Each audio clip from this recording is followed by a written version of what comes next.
I'll directly go to the conclusion. So basically, from the microfacies assessment, from the core data available, we came out that the environment of deposition is from inner to outer lagoon and the westward Whitting gram. The image logs show the presence of fracture system which are striking at the north 55° west direction, and they also indicate conductive fractures present in the system. And lastly, integration of the 3D data set, 3D seismic attribute and all the fracture drivers, we come up with the cumulative map for the prediction of the fractures at the Chor Gully, top of the Chor Gully and the Skaser level. So this workflow can be useful with the limited where the data set is very limited and we really want to see the distribution of fractures in the subsurface. So thank you so much. Any question for this paper? Thank you, Madeeha. Only one question can be asked because of the time. Okay. Thank you so much. Very nice presentation.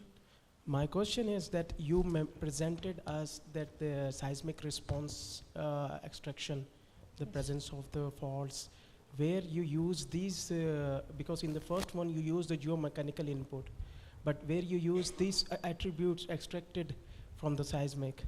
So basically, during the modeling of natural fracture prediction, which is the geomechanically based, we also give it as an observation to the present day data, right? So along with the wells, we also introduce the fault patches extracted from the seismic attribute, and basically simulator has to model and simulator has to observe a best fit with this, with both of these observations from the well and from the seismic itself. Is this satisfy your answer?